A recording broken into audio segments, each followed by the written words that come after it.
And we are live. Hey, everybody. Welcome.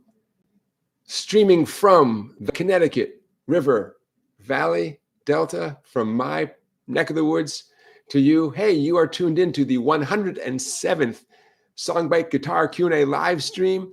I had a great week off last week. Thanks for giving me the week off. I'm going to have to take next week off too. I'll tell you why. It's a good reason. But welcome. I see a whole bunch of familiar names in the chat. I'm here for your questions. In between your questions, I have so much stuff for us to get to, but don't let that hold you back from asking a question. I'm a guitar teacher. Ask me a guitar teacher question, put it in the chat with a bunch of question marks in advance. That's how I know your question is aimed at me.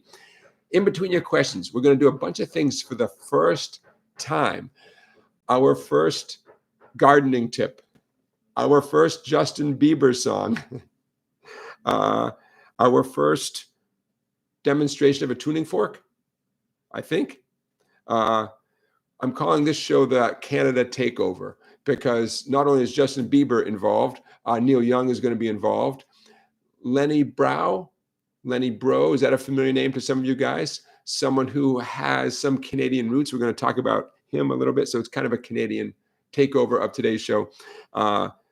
We have a play along song of the week, of course. We have my own dumb question. We have a poll question going. We have two student quotes of the week. Segment I call Should I Sell Out? Got some hilarious offers that I can't wait to share with you. Segment of our show I call WTF, Weekly Teaching Feature. We're going to talk about the most famous bass note run ever. We're going to talk about an exercise I call the uh-huh exercise, because when you play it, you're going to think uh-huh, uh-huh, uh-huh. A segment I call Do You Know? And I have a couple of names to throw at you in the Do You Know category. We're going to talk about bar chords. Bar chords, I'm going to say something provocative. Bar chords are worth more as a visual image than as an actual musical sound. What? Yeah, I'll stand by it. But hopefully some of those topics catch your attention. I'm going to say hello to some familiar names in the chat. Hello, Matt, Barry, Winston from Wales, Joseph, Chaz checking in from South Beach, Scott, David checking in from San Diego, Randy from Colorado, Rock Lobster and I had a meetup while I was up in Maine. Great music shop up in Portland, Maine called Buck Dancer's Choice. I highly recommend it. I only tried out the expensive stuff. I'm sure they have some great less expensive stuff there at Buck Dancer's Choice, but I really enjoyed all the expensive stuff I tried out. It was fun. I didn't bring my guitar with me on vacation, but I spent, I'm sure, a couple of hours in that guitar store. So that, got me by. Christian is checking in from Denmark. Hey, Christian. William checking in from the Texas Hill Country. Joseph checking in. Hey, you guys, good to see you. Don't forget to tell a friend about the show. Phone a friend. Text someone right now. Say, hey, what are you doing? Check out this show. Barry, thank you for your super chat right out of the gate. Barry, I appreciate that. Thank you for your super chat donation. That's going to help with the Sharpie fund, the printer ink fund, the printer paper fund, all of the above. Okay, so before I forget, next Saturday, I got a gig. I'm going to stream the gig here on YouTube so you can watch the gig. You're going to ask me the exact time. I think it's going to be a little bit later than this show is starting. I want to say it's going to be 7 o'clock Eastern. I'll check, but I think 7 o'clock Eastern, so 2 hours later than this show. You might say, hey, can't I do the show and then just go to the gig? Someone could. My little brain, I can't. That's too much for my little brain. Hey, Joseph, thank you for your super chat too. So no live stream next Saturday, but tune in because you're going to see me banging out some tunes with my friend Clay, having some fun, singing some harmonies. I'm going to have family in from out of town, and that makes Friday and Sunday not great for moving this live stream. So I think I just got to ask for another week off. Not to worry. I'm going to give you so much stuff this week. You're gonna need 2 weeks to process it all. But don't worry, we will regroup. And how are you going to be able to watch the gig next Saturday night? Just right here on my YouTube channel. It'll be one of those things where probably right before the gig starts, you'll get a little announcement like SongBike or JKeehue1 has started a live video, and then you can watch it. If you can't watch it next Saturday, don't worry. It gets recorded, so you can watch it later. Okay, wow, a lot to talk about.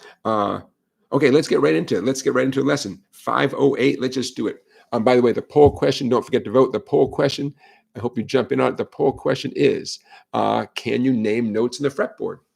Do you know where C sharp is? Can you play 3 different Ds, you know? Options include, yes, I can name notes, but I'm a little bit slow at it. Option 2, nope, I have no idea. I just play the guitar. And option 3, sure, I know the names of everything. I do it with confidence. So please do vote in the poll. Take part. A to Z Me is already requesting Freebird from it's like a pre-request for next Saturday night.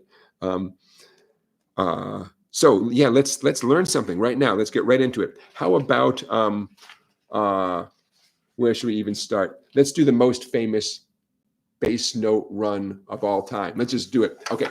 So you guys know the concept of bass note run, made famous by Johnny Cash, the whole notion of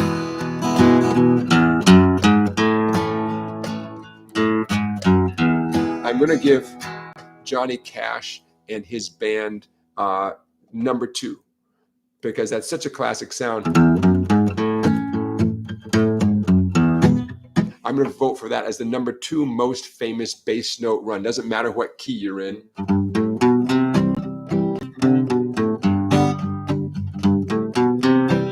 Right? Doesn't matter what key you're in. It's the Johnny Cash bass note run. You can't play that without, especially if you played a fair clip, right? Kind of fast. I mean, everyone thinks you're about to play a Johnny Cash song as soon as you do that, right? So what's the number 1 most famous? I will tell you. I'm going to put up on the screen. Any guesses?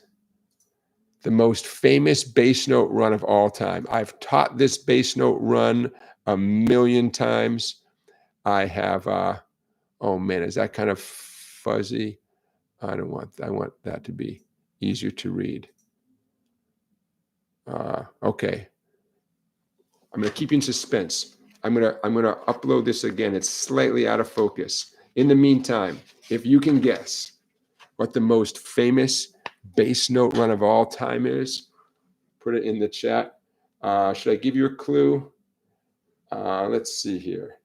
A clue would be, you need 2 chords. This bass note run connects 2 chords, and the chords include G and E minor 7. And if you're a real nerd like me, you'll appreciate the fact that the bass note run has to involve a 4-finger G, and the E minor 7 has to be a 4-finger E minor 7. Does that give you a clue? Okay. That satisfying sound, got it. Okay, I'm going to send this and then pop it on the screen. Okay. Any guesses? Put it in the chat. The most famous bass note run of all time. I don't like the way the first one was slightly, very slightly out of focus. And that just will not stand. Okay, let's try this. Okay, very good, very good. Downloaded it. Is the suspense killing you? I gotta check. There we go. That's much more in focus. I gotta check. Oh, A to Z Me, John Cavallo, you got it. You got it. And I'll stand by this. The most famous bass note run of all time. And there we go.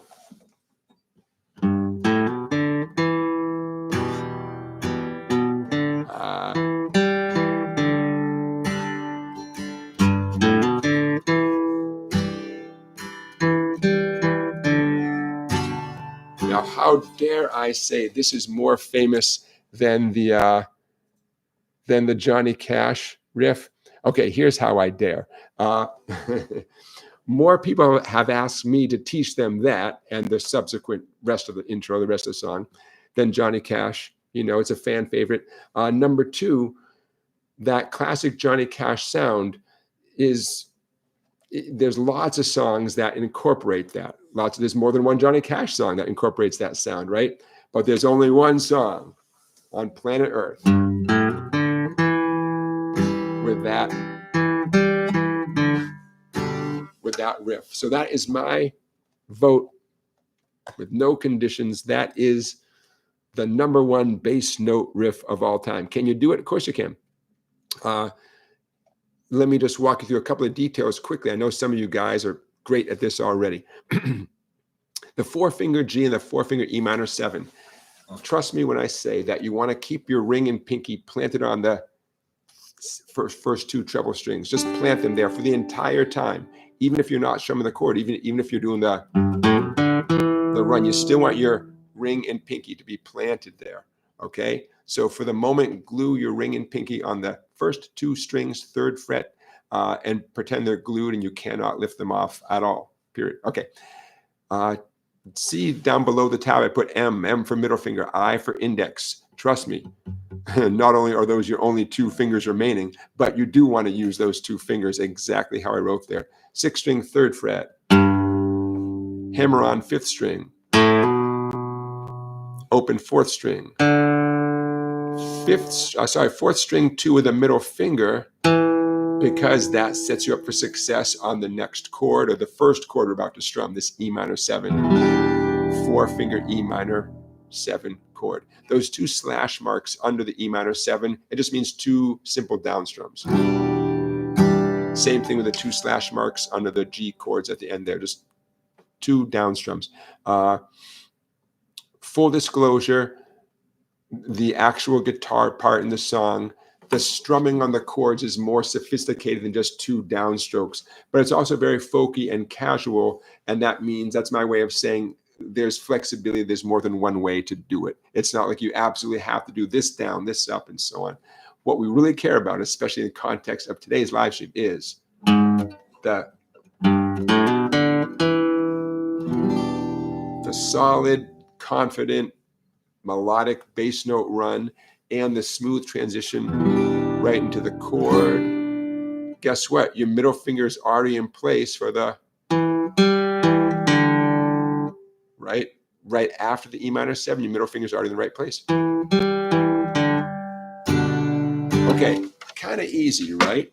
The challenge for most of us on a riff like this is not any individual note or individual chord or strum. The challenge is making it sound smooth, making it music, right? And as you guys know, there's a line where something sounds kind of like an exercise. It sounds like someone attempting to do something, right? One note at a time, one strum at a time, and music. Because music happens in real time. By definition, music has a flow to it. So I have no doubt that a whole bunch of you are playing what's on the screen right now, and some of you are making it flow, and some of you are almost making it flow. So that's the ultimate goal, right? To make it sound smooth and easy. So you could play along with the original, so someone could tap their foot, right? Okay, you get the idea. There you go. The most famous, most popular, most successful bass note riff of all time. By the way, that is the type of PDF that I will upload shortly onto my website, song-bike.com, www.song-bike.com. You can become a member and access lots and lots of PDFs like that one. Okay, so Winston, yes. Winston says, the next time I do a gig, can I fix the camera on my phone so I don't look like a lefty? And yes, I can. I know how to do it. I was just kind of rushing the last time. The first time I didn't know how to do it. Second time I was just rushing, and third time's a charm. Nothing wrong with watching a lefty, but if the persons are righty, the persons are ready. You want to see righty guitar player. Okay, there you go. So my friends, our first gardening tip. You ready for the first SongBike gardening tip? It's kind of a sad one. How can a gardening tip be sad? You're about to find out. Here is a a sad gardening tip. You know what's really great at keeping critters away from things in your garden? A shiny, flashing, reflecting compact disc. Remember when compact discs were like a thing? Well, just recently, one of my students mentioned to me how great a compact disc is. You kind of hang it or mount it someplace near the plants. If it swings in the sunlight, it can reflect, and it, you know, many animals don't like that flash coming, and they stay away from your yummy things growing in your garden. So there you go. What do you do with old CDs? There's the first ever SongBike live stream gardening tip. There's a use for old CDs. It's more than a little depressing, but there you go. I guess anything is better than just throwing stuff into the landfill, right? Many years ago, I was living in a Chicago apartment about 3 or 4 floors from street level, and down the alley, I heard this crashing sound, like a breaking glass kind of sound, over and over and over again. So I looked out the window, what's going on down the alley, and these young kids were taking black vinyl records, smashing them against the alley wall just for the fun of it. This is 20 years ago, more than 20 years ago. Sign of the times. Yep. There you go. Things change. If you got CDs sitting around, you're not going to use them now. You could grow a garden, and then you'd have a reason to use the CDs. Go figure. Check. Tuning forks. A couple live streams ago, the subject of a tuning fork came up, and I believe it was because a regular member of the chat said, what do you do if you don't have a tuner, a clip-on tuner of some sort? What do you do, And I thought I might have showed you guys this whole tuning fork tuning method before, in case I didn't, in case you missed it, in case you forgot, there's a tuning fork. Tuning forks come in different shapes and sizes. I guess the shapes are mostly the same. It's the size and exact thickness of the forky part. This one engraved on it is a big capital letter E, as well as number 329.6. Which I'm going to take a wild guess that is the frequency, 329.6 hertz. It's a note E. There you go, right there. You've heard of A440. Well, this is E329.6. So assuming that this is still in tune, that's the note E. Now, how are you going to hear it? I wonder if I'm going to bang it against something hard, but not too hard. If you get a tuning fork and you want to do this, you don't want to bang it against something that's going to actually damage the tuning fork. So it works really well? Your knee bone. Okay, so I got my jeans on. I got my knee bone. I'm going to bang it against my knee bone. I'm going to hold up to the mic. You guys hear that okay? I don't expect you're going to hear it very loudly. In a minute, I'm going to amplify the tuning fork. You know how I'm going to amplify it? With my natural amplifier. Watch this. I'm going to bang the tuning fork again. The little butt end, which is that little round, sphere shape at the end of the tuning fork. I'm going to hold that bulbous end against my natural amplifier, my guitar. Watch this. I'm going to hold it against the wooden bridge. You'll see how loud it is. Isn't that wild? That's how good an amplifier the actual acoustic guitar is. Ooh. I take it away and it's still ringing. I never noticed that before. I'm going to do that again. I'm going to get the vibrations going. I'm going to take my tuning fork away from the bridge.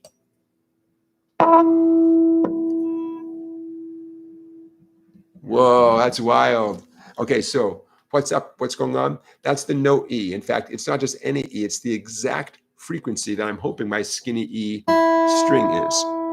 So back when I was your age, back olden times, that was one way of tuning an instrument. Now, obviously, it only tunes the skinny E string, but shouldn't you also be able to use this to tune the fat E string? Yeah. here's a comparison. It's going to be several octaves lower, right? Here's my, I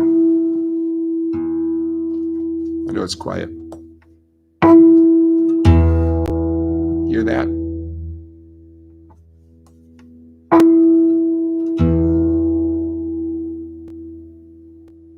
So with a little care, you could use this tuning fork to tune both of your E strings.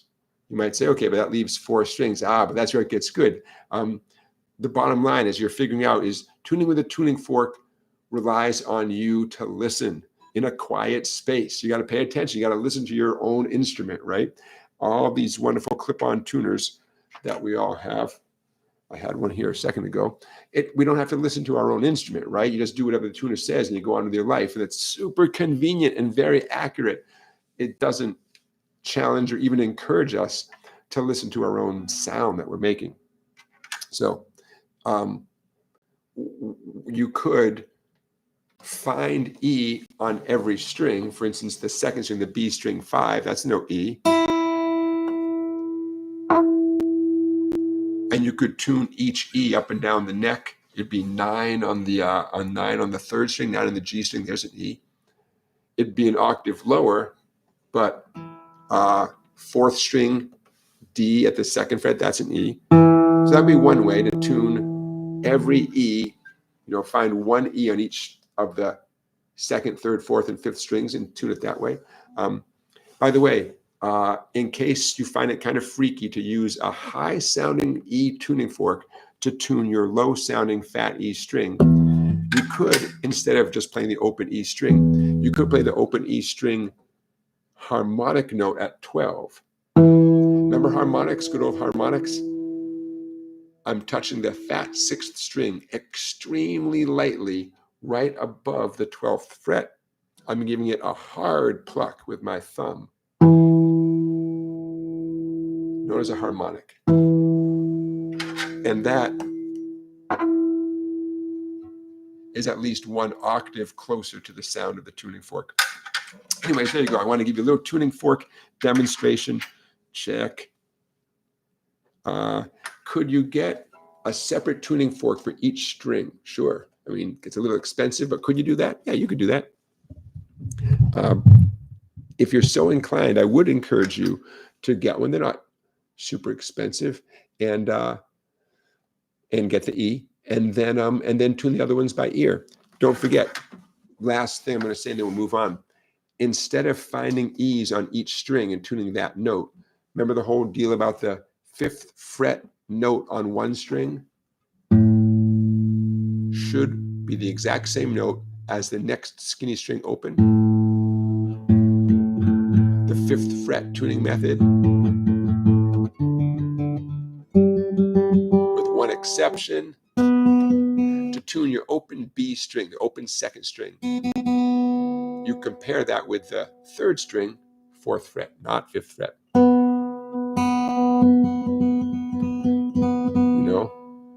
Randy dug out his tuning fork, and you tuned with harmonics.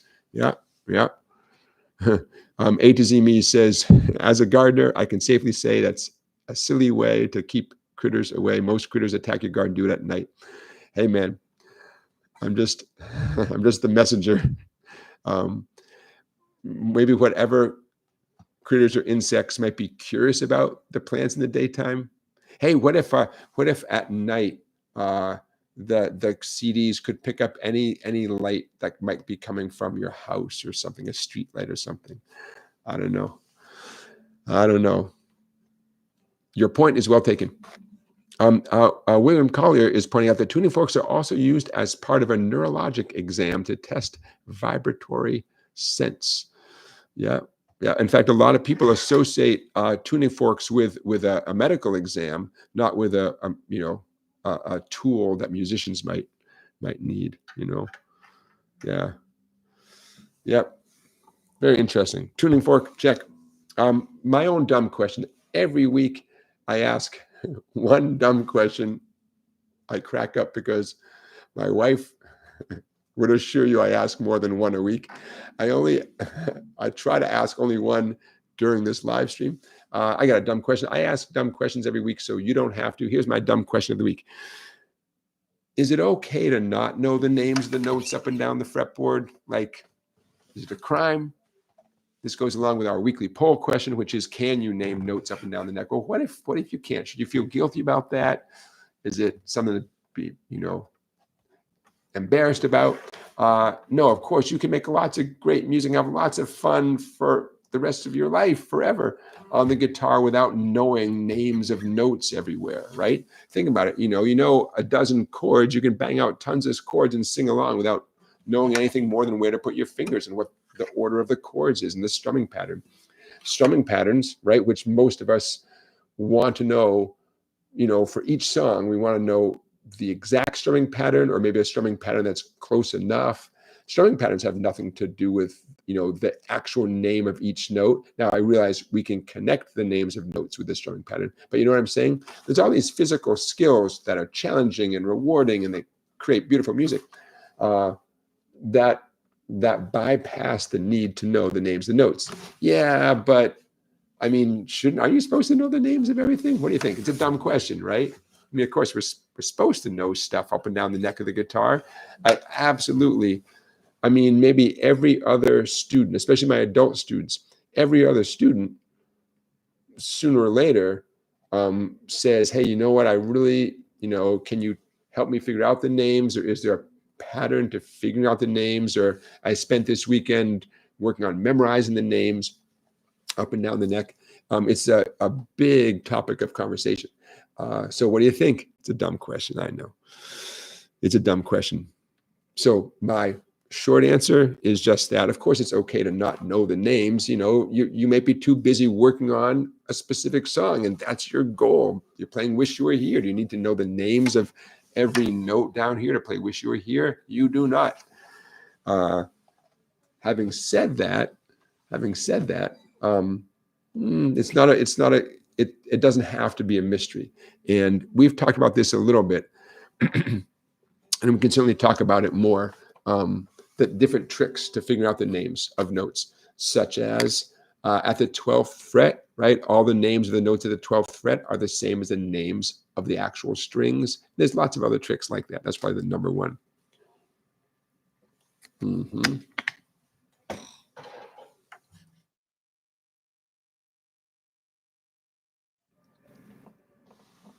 Joseph says, my old guitar tech tunes by ear in seconds. Hey, some people have perfect pitch. Was it 1 in 10,000? I believe the reason why we don't know absolutely how many people, what percentage of people have perfect pitch, is that it's not the kind of thing that gets reported. And not all those people go into music, and not all those people, it's not something that shows up on your driver's license, right? But nevertheless, I think if I heard right, the best guess is 1 in 10,000 people have perfect pitch. I played in a band with a guy who had perfect pitch. And yeah, we played a variety of different instruments, guitar, mandolin, a bunch of things. So before the show, he would just go around and just tune everything up. And I, who was I to say to him, hey, don't touch the mandolin. I got the mandolin, man. No, if he wanted to tune the mandolin, it's totally fine. Hey, speaking of mandolin, if you're a mandolin fan, or if you are curious about the mandolin, stay tuned. Scott Rhodes says, if you use Nickelback CDs in your garden, will everything stay away? Ouch. Poor Nickelback. Speaking of Canada, I told you kind of have a Canada takeover of today's show. So, hey, let's do something as part of our Canada takeover. I was in southern Maine this past week, and about an hour away from where I was, in this club called Lenny's, was in Westbrook, Maine. And I saw there were talented people coming through Lenny's in Westbrook, Maine. And a little thing jogged in my memory, and I realized that there was a legendary guitar player who I believe was he born in Westbrook, Maine, or did he live there? Because I know he had a Canadian, roots as well. Well, we'll find out in a minute, because I'll pull up the Wikipedia page. Lenny Breau, Breau. Breau. I'm going to say Breau. Lenny Breau. Sadly, only lived to 43. absolutely a one-of-a-kind guitar player. I believe most people would refer to him as a jazz guitar player because he played jazz. But he was certainly capable of lots of other stuff. And as a young guy, he played lots of country stuff. What I'm going to do here is, bear with me, folks. I'm going to pull up, that's what I want. I'm going to pull up his Wikipedia page. And I have every, there we go. There we go. I have every reason to think that Lenny Breau was in some way, responsible, or, it's not a coincidence that the club in Westbrook, Maine was called Lenny's. Okay, he was born in Auburn, Maine. I'm going to throw this up on the page. He is a guitar player that you want to know about.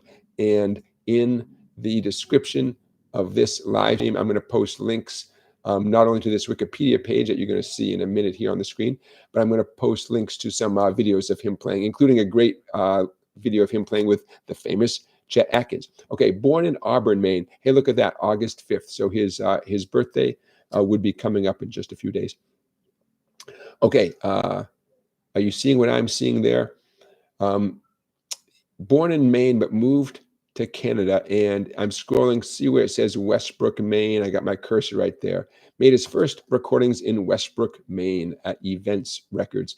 Okay, so, hey, those of you who live in Maine, you're probably very familiar with this club called Lenny's, but I thought I'd turn you guys on to what I'm assuming is the namesake of the club.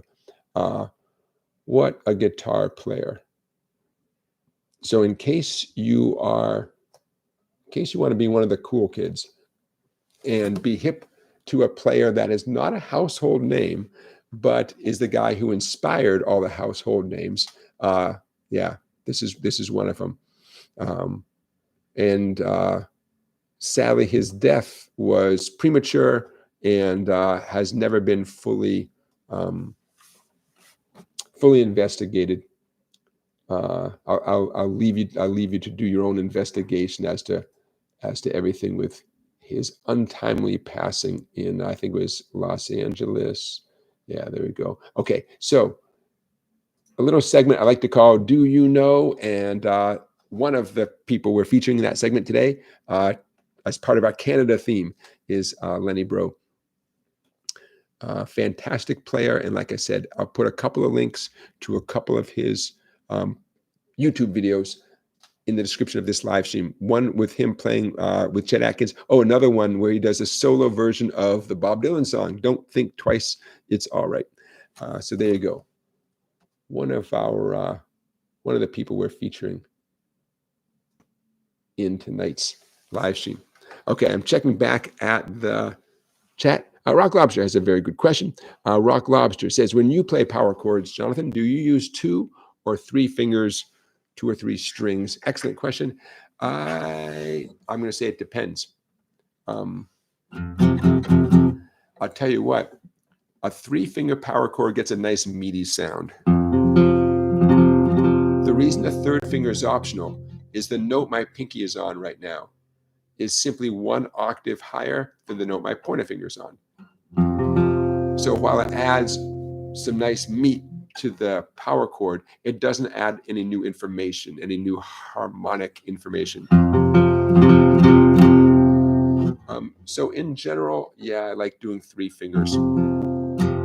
But, I can see a certain context where maybe because I have to grab it fast, maybe I need my pinky to do something else momentarily, then maybe I'll do a 2-finger power chord. If you ask me what my habit is, oh man, I would say 50-50. My instinct is divided. Yeah. The only time you have to do one or the other is if you are playing someone's song. I mean, you're walking in the footsteps of some great guitar player who's playing power chords, and you want to do it exactly like them. And then that's, but beyond that, you're kind of on your own. You can do either one. It is pretty satisfying playing 3 strings instead of 2. Also, I'll say this. I highly encourage you to develop the ability to play that extra string. You want your pinky to be confident enough to do it, if only just on principle, right? You don't want to shy away from that.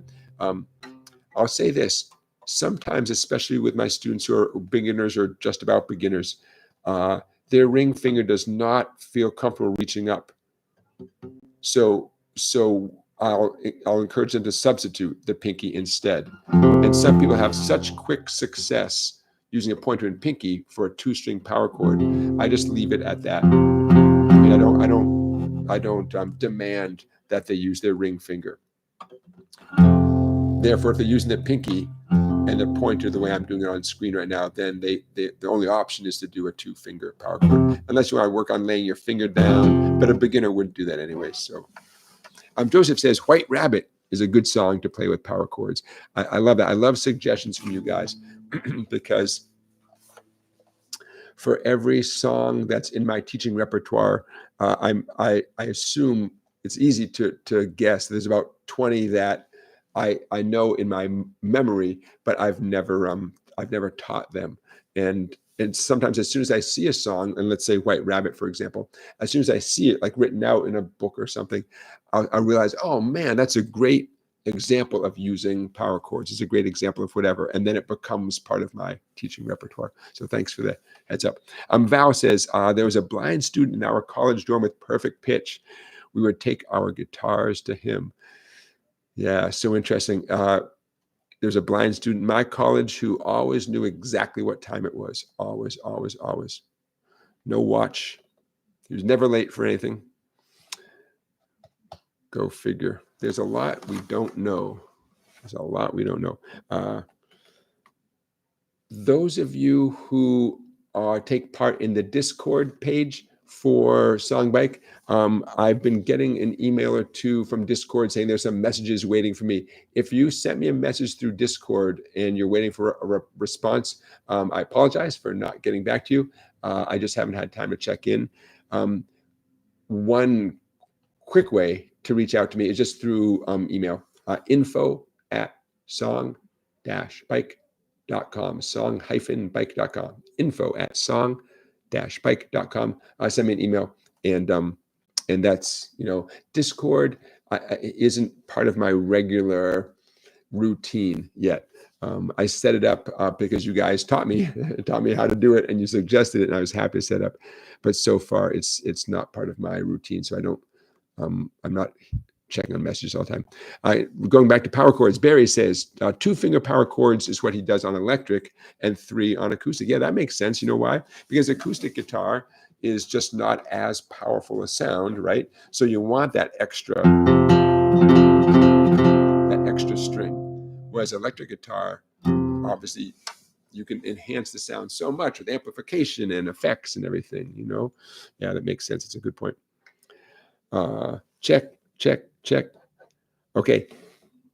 There are 2 things out there, and I'm curious if you guys have seen either one of these TV programs, movies, and if you have a strong opinion. The Billy Joel documentary, that it was a 2-part documentary. Anybody see it? Anybody have a strong feeling about it? I assume it's pretty good. The little tiny bits I saw looked good. Let us know in the chat. I'm curious about your reviews. Second thing, the movie Sinners.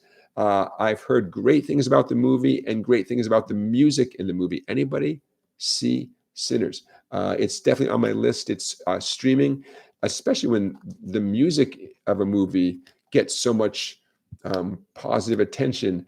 I kind of wish I could see it in the actual theater with big old speakers and stuff. But I think where I live, I think it's come and gone in the theaters already. So I think streaming is the only way to see it. Anybody see the movie Sinners? And anybody especially have reactions to the music? Everything I've heard just has been that the music is great. And I'm curious if you guys have seen that movie called Sinners.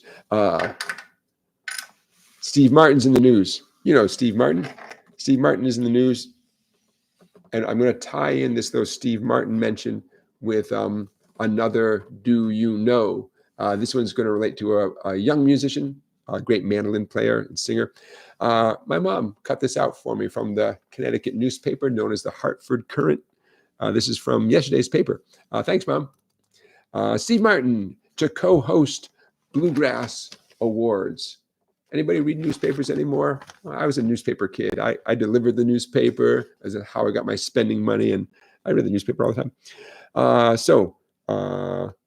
Steve Martin is hosting the International Bluegrass Music Association Awards on September 18th in Chattanooga, Tennessee. You guys have heard Steve Martin play the banjo, right? He's a great banjo player. He has played banjo his whole life, has released a bunch of albums. He's co-hosting the event with Alison Brown, another a big name in bluegrass music.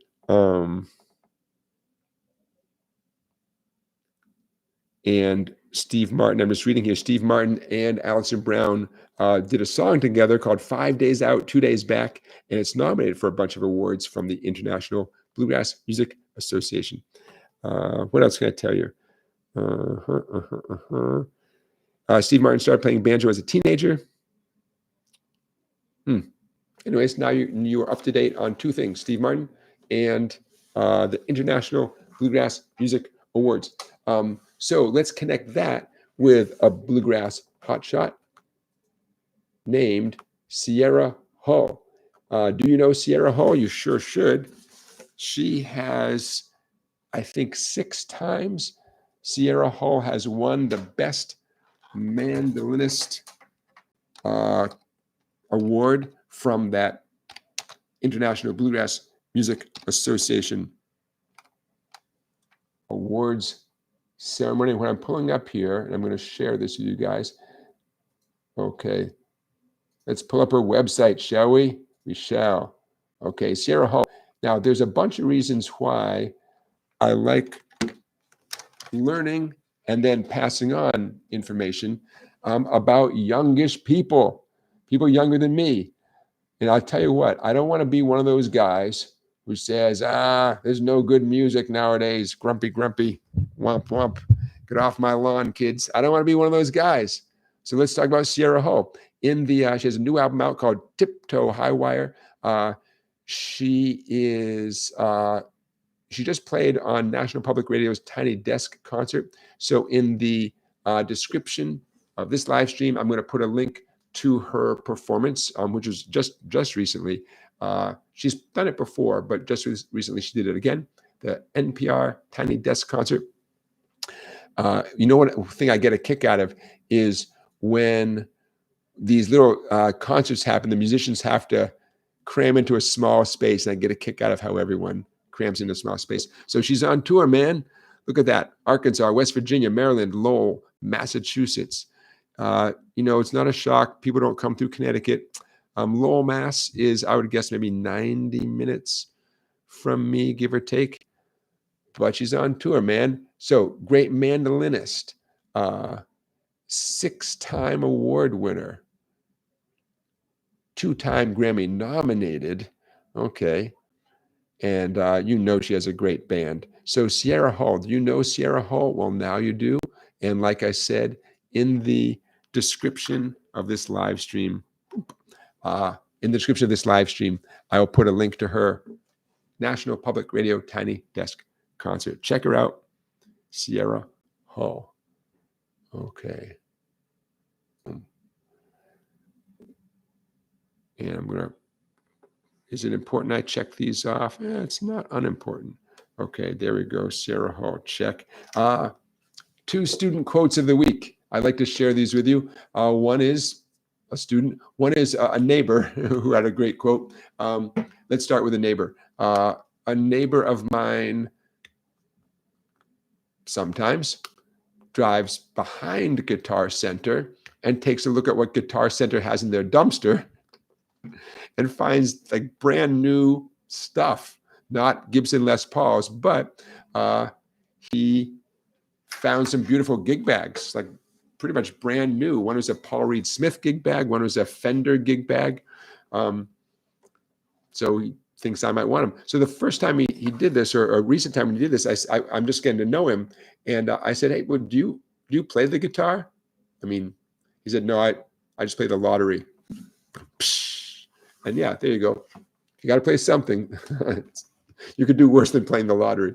So that's one student quote of the week. The other student quote of the week is I teach a lot of young kids, and I had a student coming in for a lesson, maybe her third lesson, and I couldn't remember how old she was. I know she was pretty little. I couldn't remember how old she was.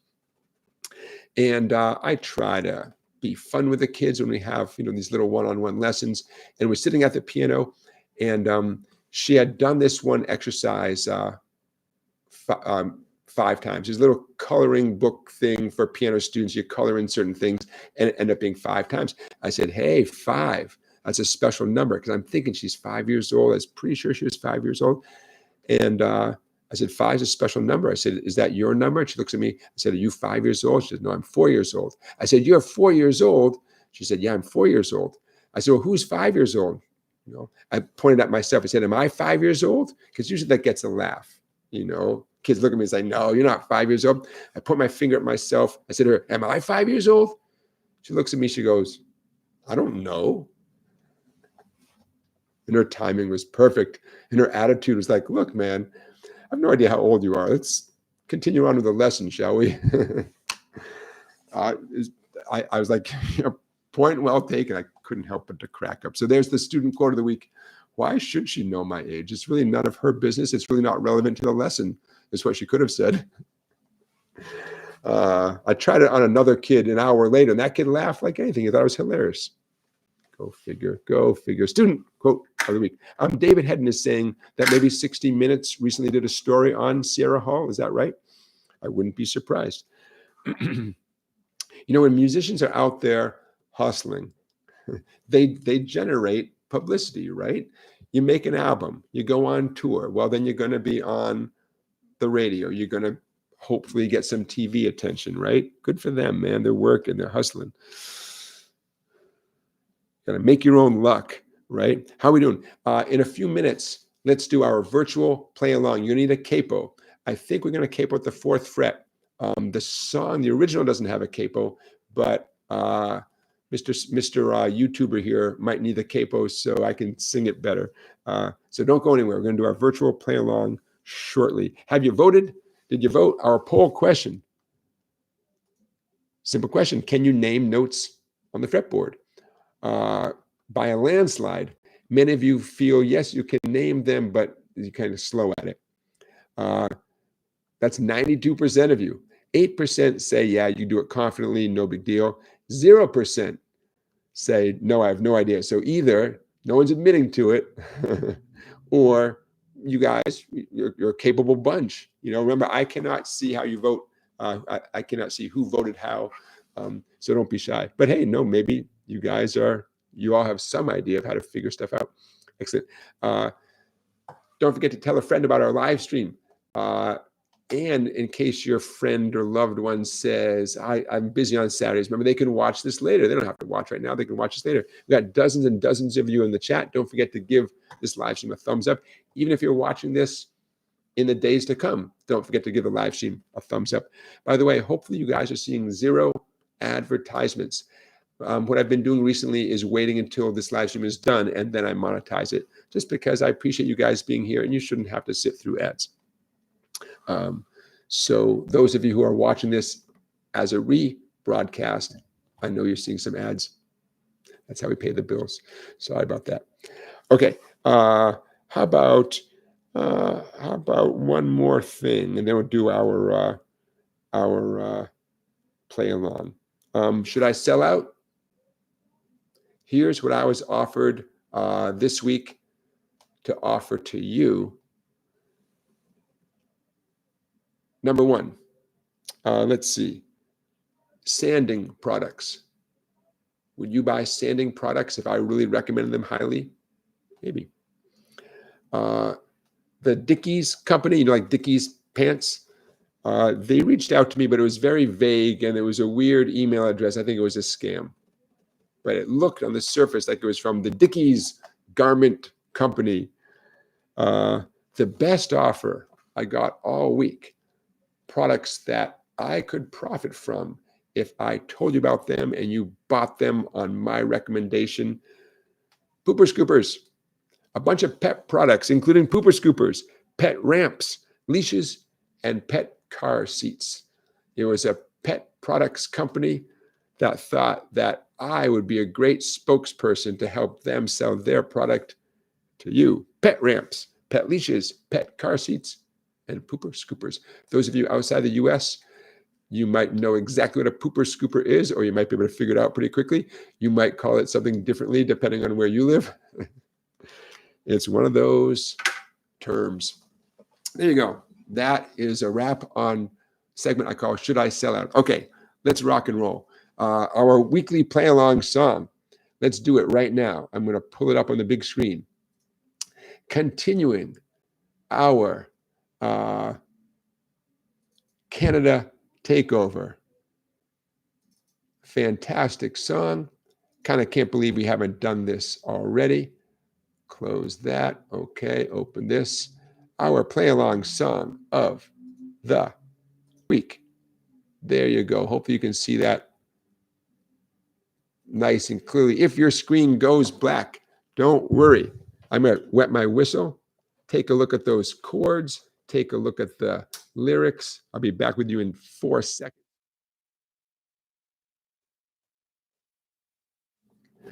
All right, from the pen of Neil Young, we have Heart of Gold. Neil Young does not put a capo on. I'm going to put a capo on. I think I'm going to go with a 4th fret. So do me a favor, capo up with me, will you? What I do, in some cases, I sing a song down an octave. I find it a little bit too low, and so I raise the key a little bit with our friend, the capo. Okay, so we have Heart of Gold from Neil Young. What you're looking at is the bare minimum that you need to get through the tune. For members of my website, I have a more complete document that gets into a lot more accuracy as to what's going on in the tune. Little riffs here and there, little interludes of, what to play when he's doing his harmonica solo, stuff like that, the ending of the tune, all that.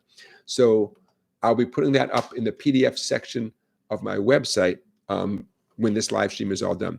But for us to have some fun and play the song right now, there you go, right there. And again, I'm going to say this hopefully multiple times. Neil Young does not use a capo. We are going to use a capo because it helps me out. Hey, this prepares you for when you're in a band and you learn a song, you're ready to rock and roll, and the singer announces that it's not a great key, and hopefully a capo will save you. You don't have to relearn the song with a bunch of chords or anything. Okay. So I decided to present this song this way because this is such a common way songs are presented. The lyrics are complete and the chords are plopped in up above and there's no other information, right? You guys have all seen songs presented this way. There's no strum pattern. There might be no indication on how to play some of the oddball chords, like the E minor 7 down at the bottom. It's not really an oddball chord, but compared to E minor and C and D, it's an oddball chord. So the way we're going to play it, you and me right now, every time you see a chord name, you're going to give it 2 steady strums. So for instance, the first line, 2 strums on E minor, 2 on C, 2 on D, and 2 on G. It's going to sound like, I want to live, I want to give, I've been a miner for a heart of gold. Okay, now, as we progress, I may get a little more sophisticated in the strumming, but the timing is still going to be the same. Imagine 2 clicks every time you see a chord name, okay? I'm going to ease into strumming it a little bit more the way Neil Young is strumming it, but the duration of the chords isn't going to change. Yes, sometimes a chord name happens twice. So that does mean you strum twice for the first time you see the chord name and twice the second time you see the chord name, okay? That's Jonathan's style. On websites like Ultimate Guitar and so on, often they just put the chord name once and then there's lots and lots of words, and they expect you to know that you're supposed to keep strumming that chord that whole time, which is okay. But I don't like, I like leaving as little room for doubt as possible. Ideally, no room for doubt. This song, as you know, has a great introduction that's not reflected here.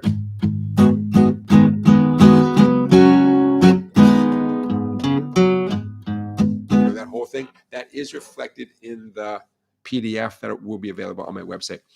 Okay, the G chord, yeah, I'm going to push you guys to do G with the middle ring and pinky. Specifically for all those moments where the G chord leads to the C chord. Okay, do you have to do it that way? No, you don't have to, but it makes a lot of sense. At the bottom of the page, at E minor 7, it's an E minor with, I would suggest, your pinky or your ring finger, kind of has to be your pinky or ring finger, on the 2nd string, 3rd fret. Neil Young owns this chord, largely because this song is such a huge, massive part of his catalog. But also, he used this E minor 7 chord, again without a capo, I believe, in Down by the River, and I'm sure other songs too. So good luck writing an original song with some serious, committed strumming on an E minor 7. Good luck doing that and not evoking Neil Young, right? He owns that chord, man. I'm sorry. Just be careful. You write a song that's based on that chord. Good luck. Good luck. Okay. I'm ready if you're ready. You want to do this? Okay. Anytime you put a capo on, it's possible that if you don't get the capo square and centered, it's possible that your guitar might go a tiny bit out of tune. It's always worth checking, especially if you're going to do some recording or looping, and you want to make sure things are perfect, basically. Yeah. Okay. Questions, comments? You ready if I'm ready? I'm ready if you're ready. I think we're good. We're just going to march through the whole page. I'm not going to do any interludes. The actual song has an intro. It has some harmonica interludes in between. For our purposes, we're just going to smoothly roll right through this. And if you're curious about the exact, the stuff I'm leaving out, that'll be on my website. Okay, let's do it. I'm gonna vamp on the E minor chord just to get us started. You'll know by the lyrics when to change the chords. I'll see you on the other side. 1, 2, 3, 4.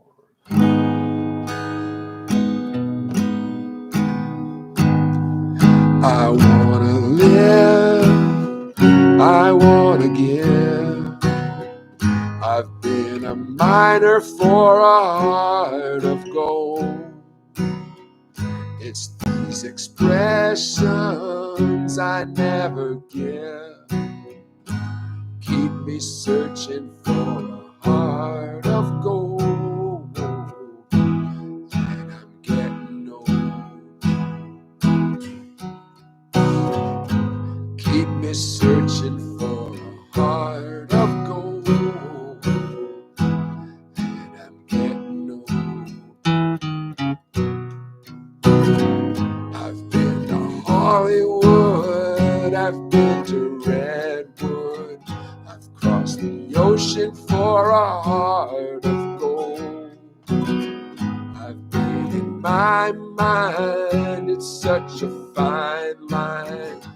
Keep me searching for a heart of gold.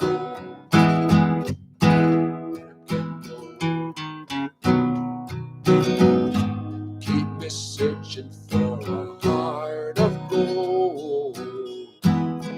And I'm getting old. Keep me searching for a heart of gold.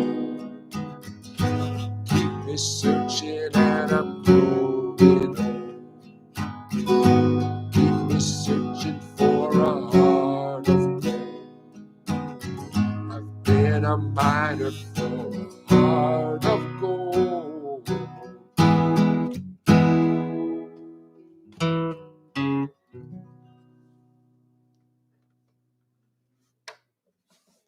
Anybody miss the harmonica in there, right? Like, oh, you got to have the harmonica happening, right?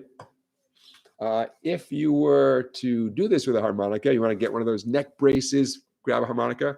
Again, no capo and a harmonica in the key of G. That ought to get you through the song. The song is basically in the key of G, or you could describe it as being in the key of E minor. Okay, questions, comments. I kind of fudged the timing a little bit at the end of the verses, and I'm getting old. I couldn't make up my mind exactly how I wanted to do the timing once I broke away from doing the 2 strums per chord. So if you got slightly lost in the, and I'm getting old, that's not you. That was a little bit of me right there too.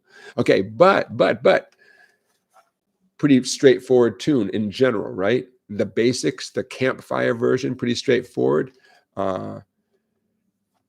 It's a slow tune, which is great. That's why it made the cut here, the 107th SongBike Guitar Q&A Livestream.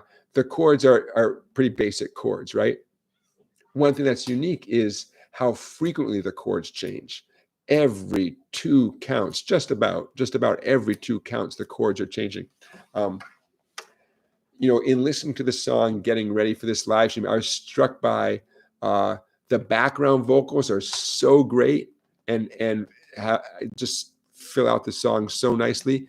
And I was struck by how the pedal steel sounds so good. Oh, it's such great pedal steel. Randy says, have we done Neil Young's song called Down by the River? There's only one way to find out, man. I honestly don't remember. This is maybe the 80-somethingth song we've done. Stand by and I'll tell you. We have not done Down by the River. We haven't. So, hey, never say never. Okay, I'm going to stop sharing here. Down by the River, the only thing Down by the River has going against it is the whole thing about, you know, why did he have to shoot his lady down by the river? Why did it have to be that, man? It's not a lyric that ages well. The rest of the song is great. The chorus just keeps coming back to shooting your significant other. What are you going to do? So anyways, there you go. There's our virtual play-along song of the night. Continuing our Canadian theme, Neil Young, Lenny, Breau, and before long, Justin Bieber, our first Justin Bieber reference. Don't judge. Hang in there. Hold on. I wouldn't introduce a Justin Bieber song if there wasn't some reason, right? I wouldn't do that to you. You know, I have to admit I don't know much about Justin Bieber. I just know that his name can be provocative. Randy, thank you for your super chat. I appreciate that. A to Z Me is asking a good question. A to Z Me says, if you use a capo and notice, that I'm laughing at your question, and notice that maybe the guitar isn't in tune, especially as you move up the neck, doesn't mean the guitar sucks or it needs some adjustment. Yeah, I would always go with the adjustment first, whether it's something to do with a bridge or whatever. Guitars are so adjustable. I mean, electric guitars, 100%, and even acoustic guitars are way more adjustable than you think. You got to bring it to an experienced guitar tech, someone who knows what they're doing, you know. But yeah, it's in fact, that would be a great thing to say to the guitar tech, that things are good until you put a capo on. I mean, they need information to work with, right? You can't just say, oh, my guitar is out of tune, or sometimes it's out of tune. You want to give them some more information. I'm just reading through your comments. Chaz, thank you for your super chat. You guys being very generous tonight, and I do appreciate that. Super chats are one way you can support the channel, and I appreciate that. Other ways you can support the channel, you can become a member of my website, www.song-bike.com. You can simply go to my website and pick yourself up something. I got my show and tell right here. Okay, you go to my website, get something for free. The SongBike Blues Guide. It's awesome. Go to my website and get, in no particular order, the SongBike Chord-Melody Songbook. Easy guitar chord lead and trick. Easy Guitar Chord and Lead Tricks. Ooh, one of my favorites, the Strum Pattern Bible. Almost all of these are electronic books that you get emailed to you instantly as a PDF. The DCG trick, the guitar year 1, the guitar week 1, the guitar month 1. And it's never too early to check out the SongBike Complete Christmas Songbook. I love this book. I put a lot of work into it. I need to get one Christmas gig so I can show up at the gig with like my guitar and this book and like a background music gig, like just playing at a coffee shop. And I would just, how many songs? I think there's 33 songs in this book, and just start from the first song. I wonder if anyone would notice that I'm playing the songs in alphabetical order. It's only one way to find out. Anyways, all those are available for you, and that's a great way for you to support this live stream.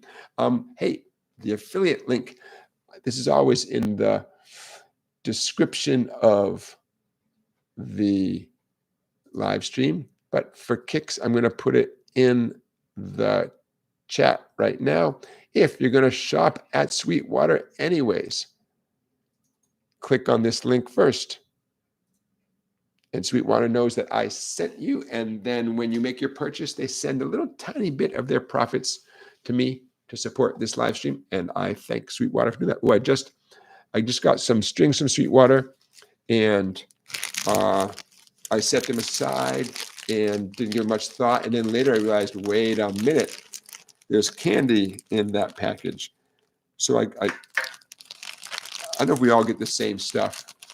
Laffy Taffy sour apple flavor, Dad's root beer, hard candy, double bubble gum, and one of these mints that I think has some kind of fruity flavor. Good times. No Tootsie Rolls this time. I was a little bit disappointed. Legend has it that you can actually request certain candies in your account on Sweetwater. I guess you can make a note. Maybe you have to talk to your sales rep, but you can request certain candies amongst what they offer, right? You can't just ask for anything. But supposedly then when you order from Sweetwater, you get the candy, or even no candy. You can ask for no candy.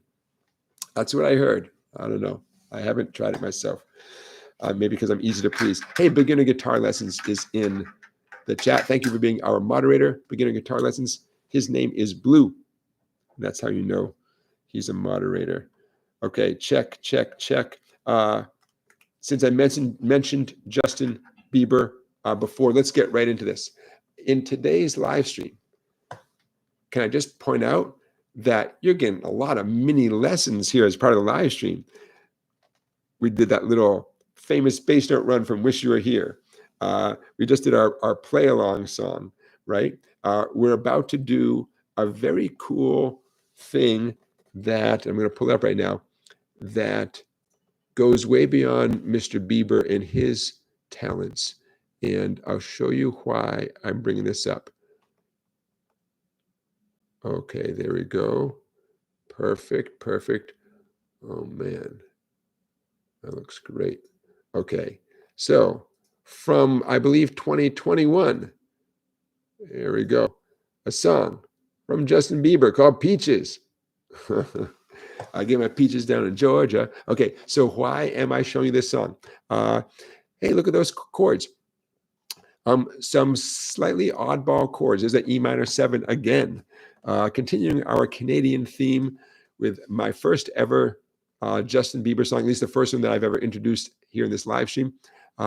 As a guitar teacher, here's why I am suggesting that you have some fun with this song. Number one, you might get some mileage banging out a song that's actually from this decade. There might be someone in your life who says, wait, you know how to play Peaches by Justin Bieber? So, hey, never hurts to have a song in your repertoire that is relatively recent. Another reason why, as a guitar teacher, I would encourage you to check out this tune is the color of the chords. Instead of playing F the song is based on F major 7. Instead of playing E minor, it's E minor 7, and so on. Instead of D minor, it's D minor 7. Instead of C, it's C major 7. Some of these chords might be totally familiar to you. Some of them may be less so. But hey, let's add some color to your repertoire. Oops. Barry, thank you for your super chat. I appreciate that. F major 7 is the easy F. If you ever wondered, is there an easier way of playing F? Oh, yeah. See that F major 7? By the way, the chord sequence at the bottom of the page, that sums up the entire song. And this is a trend. I think it's a relatively recent trend. It's not, well, here's what I'm saying. There are lots of songs I keep coming across that are the same handful of chords in the same order for the same duration for the entire song. I'm not saying anything more than I notice it. I'm not saying it's a bad thing. I'm not saying it didn't happen in the 1970s or the 1960s or 1950s or anytime. I'm just saying that it's something I notice more and more. As a teacher, I'm extremely grateful because, hey, one piece of paper, I'm done. There's the whole song. That's everything you need, right? Now, the song is not a guitar song per se, but there's no reason why you can't, get my peaches down in Georgia, why you can't learn this tune, right? Okay, bottom line is, no matter what, hey, you could write your own tune. There you go. There's a benefit. You could write your own tune using that chord progression, and you get some nice, colorful sounds. So F major 7, what gives it all the flavor is that open, skinny E string. Oh, it sounds so pretty. E minor 7, and again, the bonus note, you got E minor 7, you got the second string, the B string, 3rd fret, either with your ring or pinky. My pinky kind of naturally falls there. And when I use my ring finger on the 2nd string, 3rd fret, it feels like a little bit of an unnecessary reach. I can do it, but it's not it doesn't feel as natural as the pinky does. Okay, D minor 7. In case you thought you could escape the F, a D minor 7 kind of is an F. It's just an F with the open D string. Not a shock, right? That the D minor 7 would include the open D string, kind of common sense, right? But, hey, it's a colorful sounding chord. It's easier than a regular F. So it could be worse. Scott Rhodes asks, do you use your own affiliate link for your purchases? I do. I had to experiment and see, wait, do I get a kickback when I make my own purchase with my own affiliate link? And I do. Yeah. So yeah, it works. Scott's saying the last couple of candy packs were a little bit weak. Interesting. Sweetwater. They know we're looking for it, though. They've trained us to look for those sugary treats. Okay, so the D minor 7, for some of you, that might be a little disappointing. Like, dang it, I thought he said no F chords, because it's like a cousin. Or literally, it's the relative minor chord in the key of F, also known as the 6th chord. So D minor 7 right there, or even if it were D minor, I would say the same thing. Whether it's D minor 7, it's the relative minor to the F chord. So it's not a shock. This song is in the key of F, and it's not well, is it in the key of F? Kind of yes, kind of no. It's almost like the key of C. In the key of C, that would simply be known as the 2 chord. Okay, and lastly, C major 7. Maybe my favorite chord of all time. C major 7. Oh, it's beautiful. It's a C chord with no pointer finger. So you got the 3 open strings. Okay, so before we move on, my challenge to you is simply get good at going through this chord progression, 4 simple strums on each chord.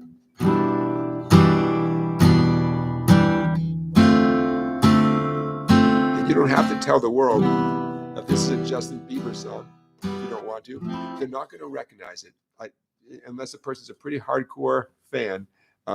The chord progression, in my humble opinion, is not that recognizable that people are going to say, wow, a Justin Bieber song. So if you want people to recognize it, you're going to have to hum along, sing along, something, But I'm serious about this suggestion. Write your own song with those chords. Why not? One way to look at it is, it has officially been proven that those 4 chords work well together as a song. So therefore, it's tried and true. Therefore, you can take it and you can write your own song with those chords. Nobody owns that chord progression, right? Like I said, the song is not even a guitar-based song, but even if it were, nobody owns that chord progression. So write your own song. The last thing I want to say is the fact that each one of those chords has a 7 in the name, that's significant. Each one of those chords officially is a 4-note chord, not a triad. It's a 4-note chord, not a 3-note chord.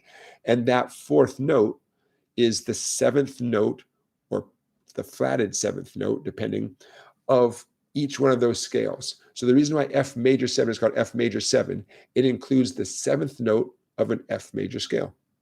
That's where the number comes from. Your ear doesn't care about that. Your ear just knows, ooh, these chords have some depth to them. They have some color, you know, that they wouldn't have had if you were just playing C, but instead you're playing C major 7 instead of C major, you know. So in case you're kind of want to get your song ready to have a little more of a colorful vibe, a little jazzier vibe, this is how you do it.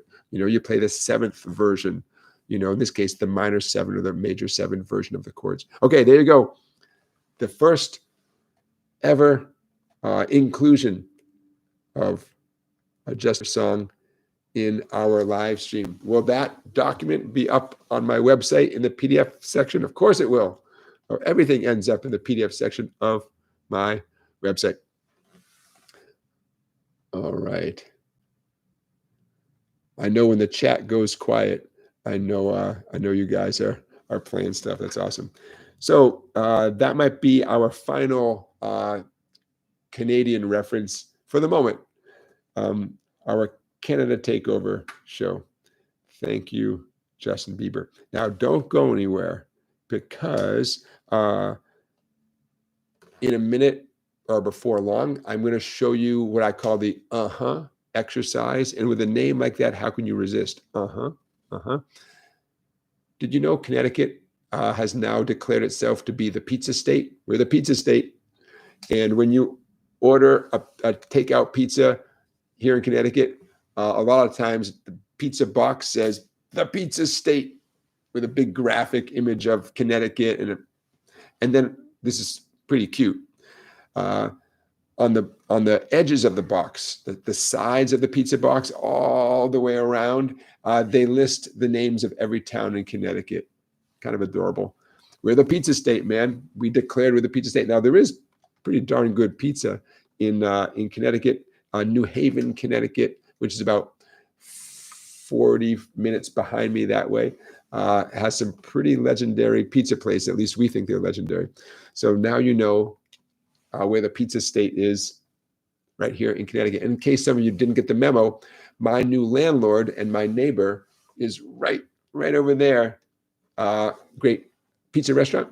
In fact, at the beginning of the live stream, could you hear him chopping? The first time he did that, I thought, wow, what's bang, bang, bang, bang, bang, bang, bang. And it was one of his employees, chopping. It's work, man. I now that I'm, right next to a restaurant, I see these guys are working hard, man. Everybody, there's a lot of pieces, moving pieces, the delivery people, whoa, working hard. Now with a pizza state. Okay, let's do one more. Do you know? And sadly, the person we're about to talk about just passed away. I'm sad to say, but even more of a reason that we should be familiar with this person. Not a guitar player, but he's so good. We're going to include him anyways. Also, I'm just getting my links ready here. Guitar players sure liked playing with him. And I'm talking about accordion master Flaco Jimenez, who just passed away. There we go. In case your screen goes black, give it a minute. Oops, try that again. Okay, there we go. In case your screen goes black, give it a minute. From San Antonio, the pride of San Antonio, Flaco Jimenez. Look at that gorgeous accordion. Oh, man, holy cow. Many of us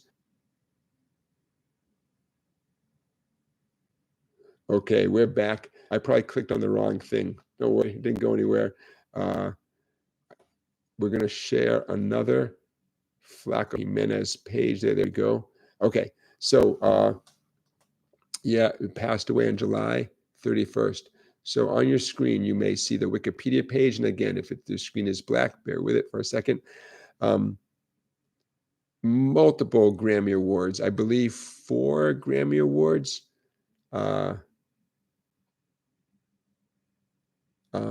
And another connection in the web of, American music. It was Flaco Jimenez playing with Doug Sahm of the Sir Douglas Quartet. We got any Doug Sahm fans out there? The Sir Douglas Quartet, She's About a Mover. Anybody remember that song, She's About a Mover?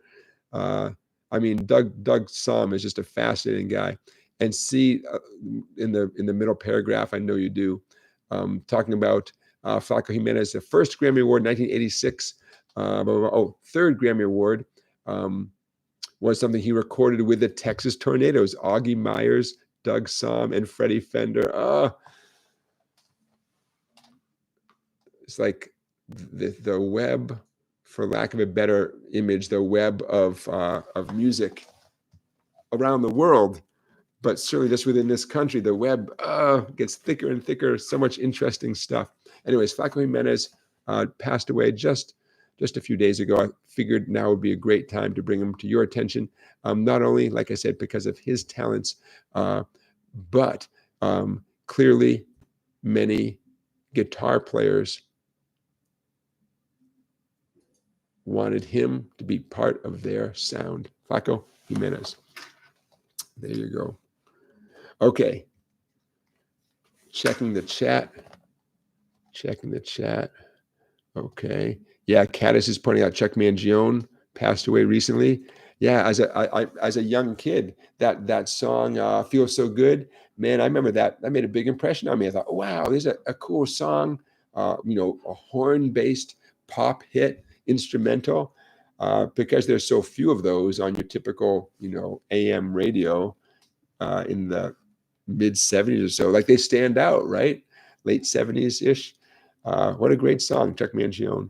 Yeah. Okay. You guys have been sticking around this whole time. So many of you. Let's give you something. I'll teach you a lesson you never forget. Another item from our category that we call WTF, a weekly teaching feature. These are things, whether it's Peaches or that intro to Wish You Were Here. These are things that show up in my teaching during the week, and I think to myself, you know what? I'm gonna, introduce these things to the. Oh, I got 2 more. Oh, I forgot about one of them. I got 2 more things. We'll start with this one, but then don't go anywhere because I have another one. So as I teach, you guys know I do this full time. I teach Monday through Saturday. Sunday I mow the lawn or shovel the driveway if it's winter. And there you go. Okay, the exercise. So this is something that came up in my teaching during the week. I thought, I'm going to show it to you guys.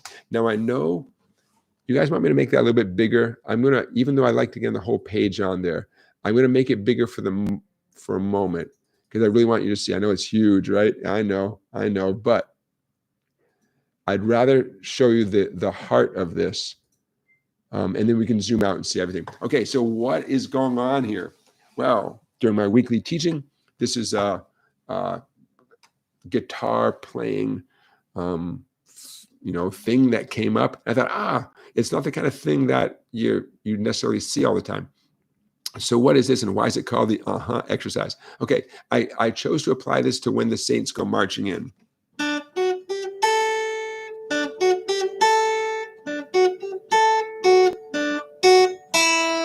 Okay, you hear that okay?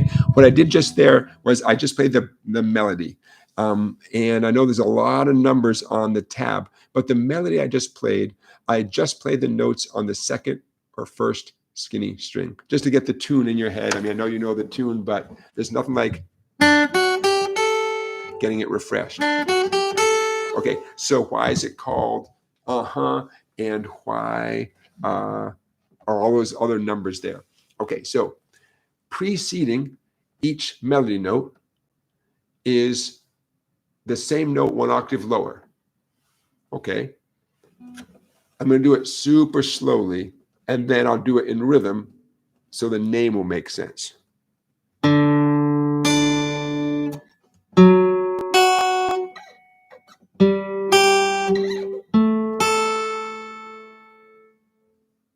Okay, now this is, I'll do it faster in a minute.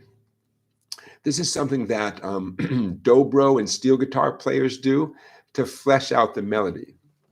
I'm going to repeat that first phrase, essentially I'm going to repeat the first line a few times.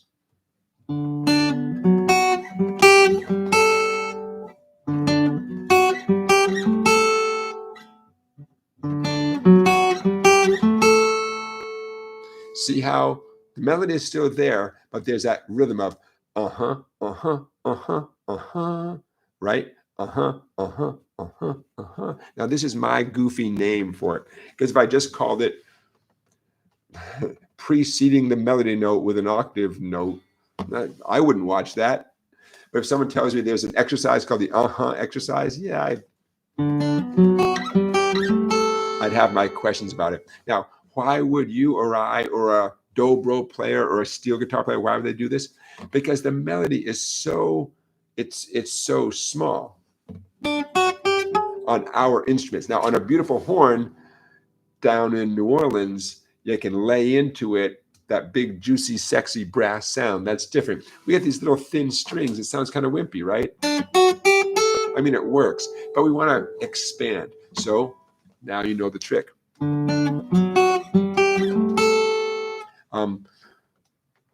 The fretting, hand fingering is huge, and the picking, especially the downs and ups, that's huge too. This is not easy stuff. Hopefully I make it sound doable, because it is, but it's not easy stuff.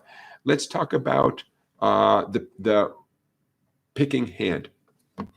I'm definitely doing down, up, down, up, down, up, down, up. It just feels good. It works out well, and I 100% recommend down, up picking. Okay, the fretting hand is going to feel a little bit goofy, but there is a pattern in the system. Okay, the first two notes, the 0, 3. Use your middle finger on that 3 on the second string. For one huge reason, you want your index and ring to be ready for everything else. So the 0, 3, I'm accomplishing that with my left hand second finger. Now check it out.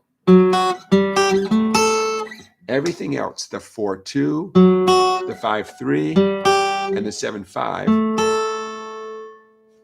it's my ring and my index in the same formation each time. As long as the 4, 2 sounds okay, then the 5, 3 is going to sound okay, and the 7, 5 is going to sound okay. You just kind of lock into that. Just lock into that that grip. Not I don't mean like a death grip, but there you go. So hopefully when I play it, you see a little structure to my fretting hand. There's my middle finger. And as soon as I'm done with that, there's my grip. I'm going to call that the 4, 2 grip. And that 4, 2 grip is going to just glide up.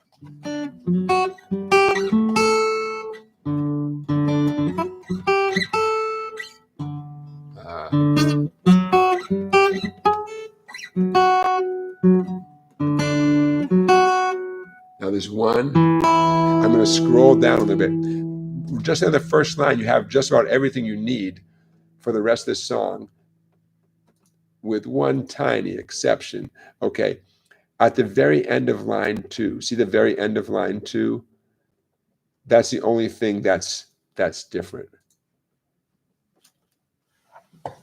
The very end of line 2, I'm using, let me think. I think I would suggest using your middle finger for the 2 at the end of line 2. Let me see what's coming up next. Yeah. Okay. So yeah, you know what I'm talking about? Second to last note of line 2. So that is unlike, well, we use the middle finger for 3 on the second string in the very, very beginning, and now we're using the middle finger for 2 on the 4th string at this moment. And that's it. So by the time you finish the first 2 lines, you've seen every combination. You know, hey, DAC Poet has joined the chat. Hey, DAC Poet. Okay, so now this is a unique kind of thing. It's not the kind of thing that you hear every day. It's not the kind of thing you see every day as a guitar player. But like I keep saying, on other stringed instruments, this is definitely a common way to flesh out the melody of the tune.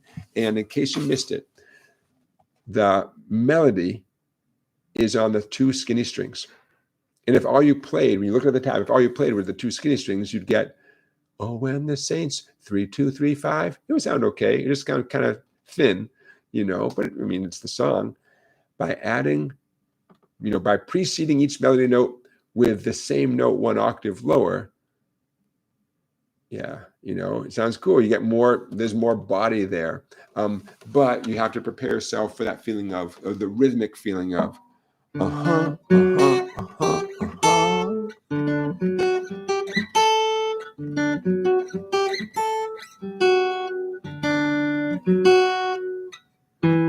There you go. No matter what, this is a very cool picking challenge, you know, and probably these fretting hand combinations are not combinations you've done before, but really all it is, well, imagine this. Imagine when you take an F chord. Some of you might have figured this out already. You take an F chord, but you only touch the skinny string 1st fret with your pointer finger, just that 1 string, that 1 note, and your ring finger is just going to stay where it was for the F chord, 4th string, 3rd fret. That's essentially that's the grip that you're going to be scooching around. Okay, there you go, the exercise. And as you might guess, this PDF, there it is, there's the whole thing right there. This PDF will be available on my website. Just to be totally clear, the second half doesn't introduce a whole bunch of new information. You know, if you can play the first half, you can play what we just did, you can play the whole thing, the whole tune. Why did I choose When the Saints Go Marching In? I thought you'd never ask. I want to choose a tune, a simple tune, a familiar tune, where the melody was all right on the beat. Oh, when the saints go marching in. Because remember, we're preceding each of those notes with you know, with the octave lower note. And so it just works out very nicely if the melody essentially is pretty much always right on the downbeat, then the preceding octave note, there's always room for it. Boom, boom, boom. There you go. So my name for that name, I have no idea what other people call it. I should look. I have a couple of dobro books. I should look it up and see what they call it. I bet the name is not as eye-catching as All right, you guys are talking about Hulk Hogan. Hulk Hogan played guitar. Is that right? Life. Okay, you guys, it is not too late for you to put a question in the chat. I have one more WTF weekly teaching feature to show you. Oh, I should have said this before. It doesn't have a name. So you creative people, don't go anywhere, because literally I am going to ask you, what should I call this? I couldn't come up with a good name. I came up with a bunch of lame names. And I thought, I know, I'll ask you guys to name it. So don't go anywhere. I'm going to show you, I'm going to teach you the thing. It's a very cool thing. But I need you to tell me in the chat what the name should be. And whatever you call it, whatever we decide the name should be, I'm going to call it that for a long time, you know, because the thing I'm going to show you, it's very cool. I intend to teach it for years and years and years, and you could be the one to give it a great name that I think, oh my God, that's a great name. I'm going to call it that forever. Randy's talking about vibrato. Randy, I'm going to get to your question. And Scott is asking if it works well on a dobro, does it work well with open tunings? Yeah, the kind of thing. If you think about what makes it challenging, it's the fretting stuff, right? It's like zipping around. With an open tuning, it's extremely likely that, say, a dobro player, they got their instrument flat like this. I'm going to grab my guitar slide here. I know you can't see this too well. Maybe you can a little bit. Oh, yeah. Okay, so a dobro player is likely to have their instrument flat on their lap or somehow suspended that way with a strap or something, right? And they're approaching the instrument from above, right? Open tuning, that means 0, 0, 0, 0 is likely a G chord, could be something else, but that means the sound is great with no fretting involvement whatsoever. If 0, 0, 0, 0, 0, 0, all 6 open strings is a harmonious sound the way it is not right now. Right now it sounds like nothing, right? Then 5, 5, 5 sounds good. 3, 3, 3, 3, 3. I mean, all those, literally taking any slide device and putting it across all 6 strings sounds good. Now, what's my point? Finding the octave note. Well, you got nothing but chord tones there, So if anything, this whole kind of approach is a million times easier for anyone approaching the guitar this way. Open tuning,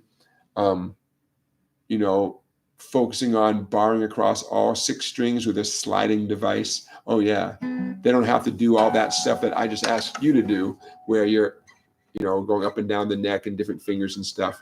Yeah, easier. DAC Poet says, have you taught an Ozzy song here on the live stream? I have not. I have to admit, Ozzy's catalog, his repertoire is just not something I'm familiar with, except Crazy Train. It just hasn't been part of my teaching or my listening.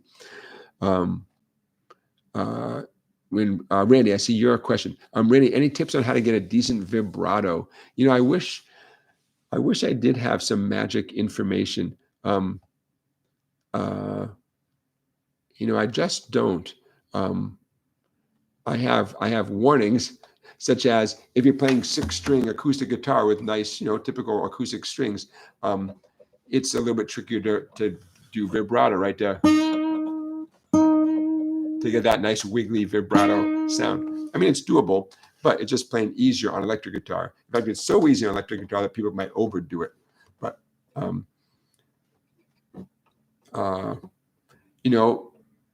because I don't have any great advice, I'm going to keep it kind of short. I'll say this, though, for vibrato or for bending, the more fingers you can include, the better. Although I know there's plenty of times when you can do vibrato with just one finger. I mean, the famous B.B. King butterfly vibrato, it was often, just his index finger. I'm sure there's a number of videos out there of people teaching the exact B.B. King technique for vibrato. But the bottom line is, whenever possible, you want as many fingers as possible. Gives you more control over the vibrato, Yeah, I'll give it some thought, Randy, because you're not the first person to ask. And, I have my own little wiggly vibrato that I do, but I don't, it's not part of my teaching so much. So I don't have like a set answer for you, but it's a good question though. Okay, so what do I need a name for? Those of you, look at this. We got just enough time to do this. I'm so glad you guys have stuck around. I'm going to put this on the page. I have to remember what I called it because I gave it a lame name when I saved it. And because I knew you guys are going to come up with a better name. And the question is there. Yes, there it is. Okay, it's on the screen now. Now this might be my favorite thing we do all night. So I'm glad you guys stuck around and don't go anywhere. Here it comes. That, and that. I'm not gonna tell you the lame name I gave for this because I don't want to influence you guys. I want to see what you guys can come up with. Okay, I'm gonna start teaching this. If your screen does not have this PDF on there yet, it will soon. Okay, so what's going on here? We are going to be playing a lot on the 5th, 4th, and 3rd strings. And by 5th, 4th, and 3rd, I mean A, D, and G. I mean the 3rd skinniest, the 4th skinniest, and the 5th skinniest. The reason I'm putting a fine point on it is we're going to be talking a lot about the 5th string, and I want you to know what I mean by the 5th string. It's what everyone should mean by the 5th string, which is the A string, which is almost the fattest string. Okay, and the 5th string is going to be in play here. And so I want to make sure you know which string I'm talking about. The 5th string meaning the 5th skinniest string. We always count skinny to fat. Skinny string is 1, fat string is 6. Littlest number, littlest string, biggest number, biggest string, easy to remember. Okay. I'm going to wet my whistle here.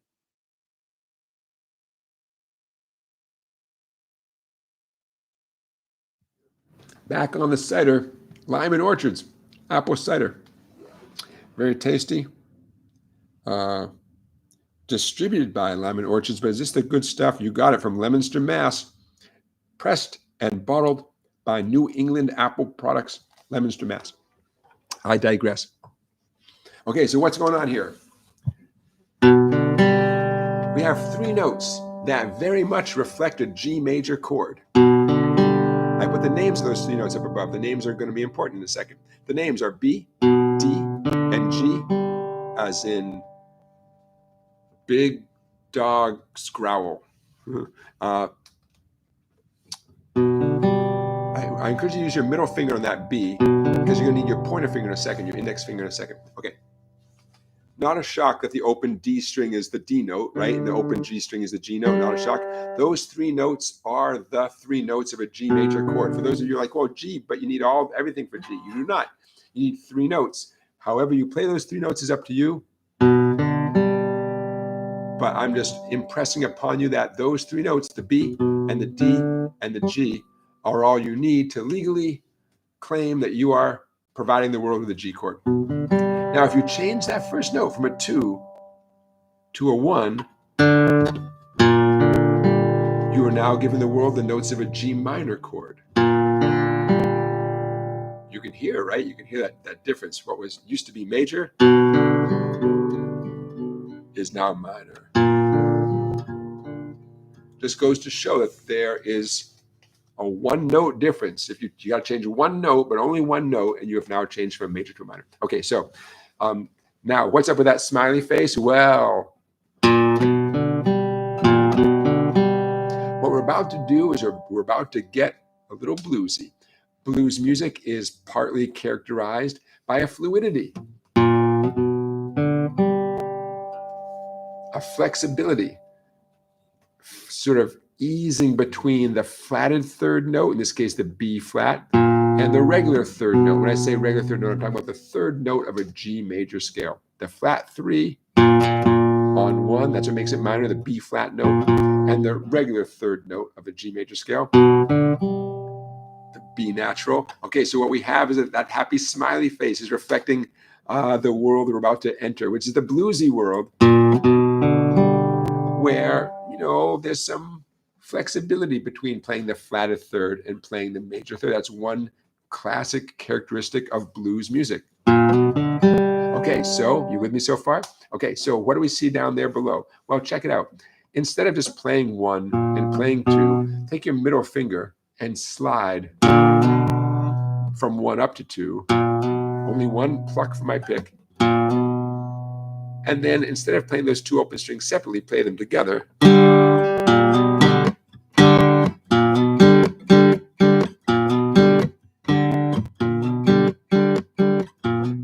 Now, if that reminds you of maybe half of every Rolling Stones song, yeah.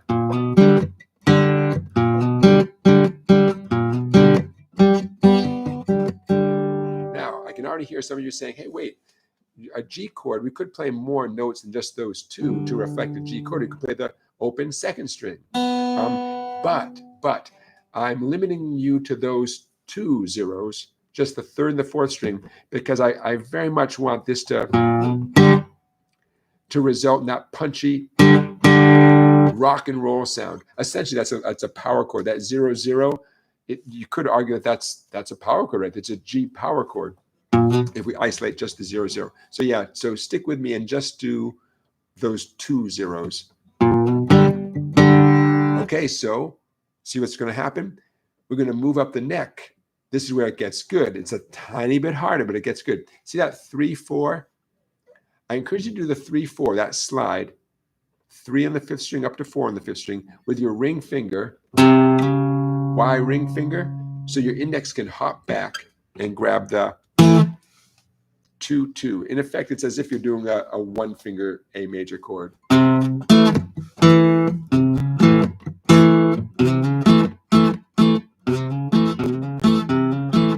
Okay, now this is starting to like turn into something, right?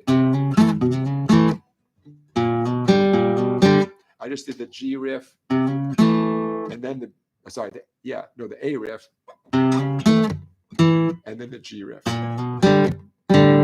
You know, you start linking these together, and number one, it's fun. Number two, you're going to start, you know, recognizing things that you've heard before, because you've heard all this stuff before. So every subsequent one here, you can see they just reflect different chords, right? The B riff is just the A riff up 2 frets. You know, there's the C riff. So number one, this is just plain fun. You can slide, like I said, I use my ring finger. I'm doing the A riff now, the 3 up to 4. But, you know, you could also do it as a hammer-on. I'm planting my middle finger on the 3 on the 5th string. I'm hammering on the 4. I only plucked it once with my pick. I'm hammering down my ring finger to get the 4. And then I'm jumping back to get the chord. Notice I let go of the 5th string when I jumped back to get the chord. Oh, by the way, this is what we need a name for. So somebody start putting some name suggestions in the chat.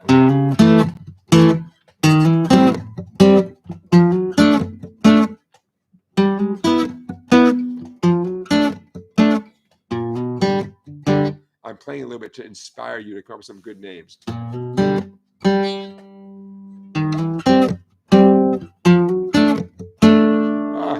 It's so much fun, right? Now, those of you who are doing this on electric guitar right now, you have a little bit of an advantage. So I don't want to hear any complaints from you guys. It's a little bit easier on electric guitar, a little bit. You know, those of you who are doing this on acoustic guitar right now, and you should be proud of yourself for you know, stepping up and doing it this way. So I'll say it one more time. That sliding sound, I'm doing with my ring finger, but you could do it with your middle finger. Or you could not slide and do it as a hammer-on. What's written there is a slide, but it sounds great as a hammer-on. I can't emphasize enough how you do not need to touch the 5th string anymore once you're done with that sound. Once you're done with that, however you accomplish that sound, let go of it. Because the subsequent chord, it's really important for that chord to sound great, and it may or may not sound great if you're trying to maintain the fingers on the 5th string. I'm not saying don't ever do it, but don't prioritize that. There's no direct need to do that.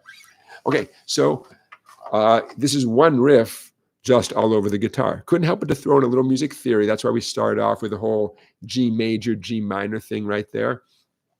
And I couldn't resist mentioning what a significant characteristic it is for blues music to be very fluid as to whether to include the flatted 3rd note or the major 3rd, the regular 3rd note. It's only Western European music that, I shouldn't say it's only, but it is a characteristic of Western European music to declare this is the flatted 3rd and this is the regular 3rd, and they're, you know, my understanding is there's other cultures around the world where it's more fluid. You know, it's more of an effect, a sound. Well, actually, I have no idea how it's perceived. My understanding though is that it's a Western European thing to say it's either one or the other, which is how, admittedly, it's how I'm presenting it. But I'm trying to put it into a little bit of context. You know, I chose to illustrate it with, D, E, F, G, just because those are such common chords. So a final note about this, and this is super significant. Imagine the scenario where someone has written a song and they got the C chord going, and the song's about to start, and they expect you to do some cool thing, right? Don't strum a C chord like them. Do a riff like this.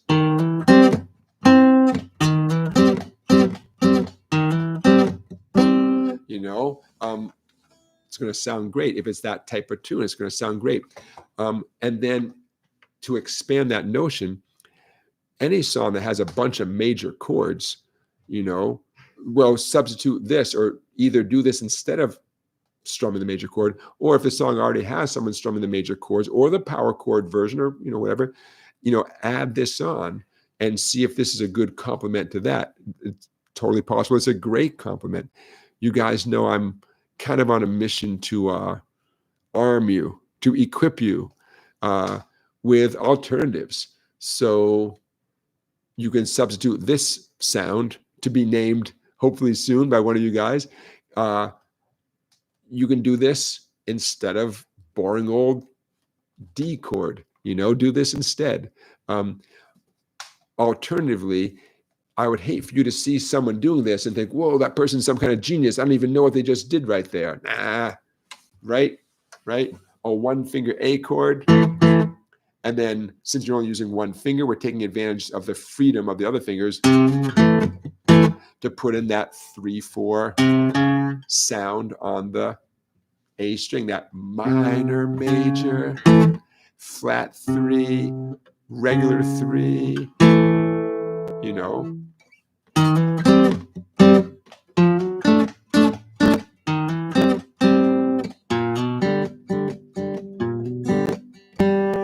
The AC poet says, cool. Yeah, right? Went kind of easy, and if it feels a little bit weird right now, give yourself a 1 practice session, 2 practice sessions. Never underestimate, what like 5-10 minutes of focus can do, right? Over 2 days, 3 days. Yeah. If you have a looper, make a loop of, 4 strums on D and 4 strums on A. Nice slow strums, right? D, and then A. And then as that loop is going, you got the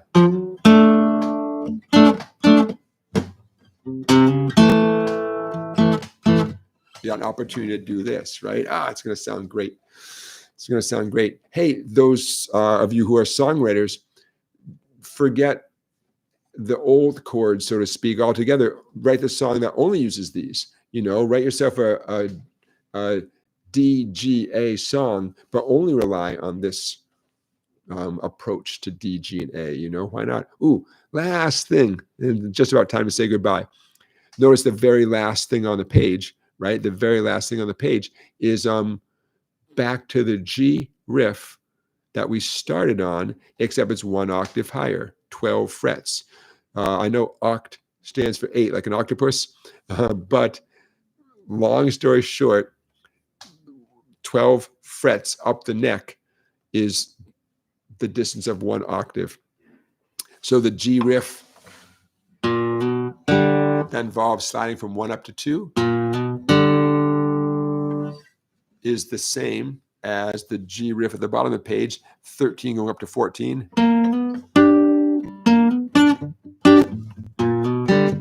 Just 1 octave higher. A little bit easier down here in our comfort zone, I know.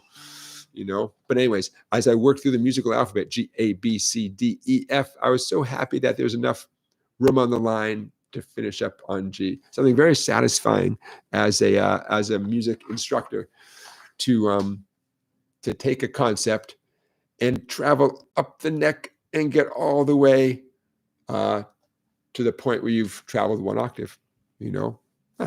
It's these things that make me happy. Willie Snyder has a dumb question, but it's his terms. He says it's a dumb question, and I like it already. Is there any relevance to chord accents like minor, major strums? Change the song "Learning to Fly." You're talking about the Tom Petty song "Learning to Fly." because I know the Foo Fighters have a song, Learn to Fly, as well. But if you're asking, can you apply this concept right here, which needs a name, still need a name. I mean, I see some of you guys have put in some names. I want to hear some more names. Could you do this in a song? Is that what you're asking? Yeah, you totally could, even if the original guitar players aren't doing it. But just listen and see, does it fit the song? I mean, any song with a blues rock kind of foundation, this is going to sound great. Even if the guitar player in the recording didn't do it, this is going to sound great. But it's not going to be right for everything, you know. And that's when your own taste comes into play. I definitely have made that judgment call. I hear someone do something, and I think, oh, I know why they're doing that. That cool little riff right there. But I would never have done that. It's not to my taste. The song might be a great song, but if you really, geek out and you're analyzing, phrase by phrase and different things that happen. I'll give you an example. Wild Horses, great song. Keith Richards does some guitar solo in there that gets a little bluesy. And to me, it just does not fit the song at all. And I love the song. I love a lot of the guitar playing, but some of his riffs dip into blues guitar, and it doesn't work for me. I can still enjoy the entire rest of the song, but every time I hear a couple of those blues notes during his solo in that song, I think I grit my teeth a little bit, like, here it comes. I'll put it this way. I try to like it. I'm like, okay, he's Keith Richards, man. I'm a big fan. Here it comes. Come on, maybe this time I'll like it. I don't know. So, William, am I answering your question? Yes, you can use this, but then, ultimately you got to ask yourself, do I like the end result? And you may realize it's too much for this moment, this song. That's okay. The important thing is to keep it in your toolbox. I think about this a lot. There's, physically, a lot of the stuff that we do here in this live stream is not physically super challenging. And with a little bit of practice, and this is a perfect example, you can get it. The hard part for a lot of us is remembering all this stuff, right? There's so much. My humble opinion is that the way to remember it is to live it and breathe it 7 days a week. You're out playing gigs and doing recording and jam sessions. It has to be the number one way to keep all this stuff as part of your vocabulary, right? Especially if you are playing, some kind of variety of music. You're not just in a Beatles tribute band and all you're doing is playing Beatles songs note for note, right? But for the rest of us, holy cow, man, how are you going to keep all this stuff, fresh? Even if physically you can do it, but are you going to remember it a month from now? That's hard, writing a song that incorporates some new technique. That's a great way to internalize it. It's a great way. Having a binder with sections, that doesn't hurt. Looking for songs like quote real songs, like a Rolling Stone song or whatever, that use the technique. So then you can give it that name. Oh, that's the brown sugar technique or whatever. That I would think that has to be a great way. That's a way I remember a lot of this stuff. I'll leave you with this. Is that the riff? Nah. Nope. I was going to give a reference point, but it's not the exact same as this. Yeah. So really, thank you for that question. It's a great question. All right, you guys. No live stream next Saturday, but instead, I would be honored if you tuned in to watch my friend Clay and I play. And before I let you go, I'm going to try to give you a definitive answer. I believe our gig is going to start like right about now, like whatever now is where you live. It's 7 p.m. here in small town Connecticut. I'm pretty sure that's when we start a gig. It's such a standard time, right? What I want to see is if the place posted, there you go, events, okay, to see if they posted, okay, where are we here? Okay, 5 p.m. Holy cow, that's early. Is that right? Holy moly. Okay, so it's it's the exact same time as this live stream, 5 p.m. What the heck? Glad I checked. In case, unless you hear differently, my gig it's gonna be right here on YouTube. I'm gonna stream it right here on YouTube. Same time as the live stream, but it's gonna be live music. Now, I'm going to close this down, stop sharing. Is it possible that the website's wrong? Is it possible? Anything's possible, right? That's show business. Let's assume it's right.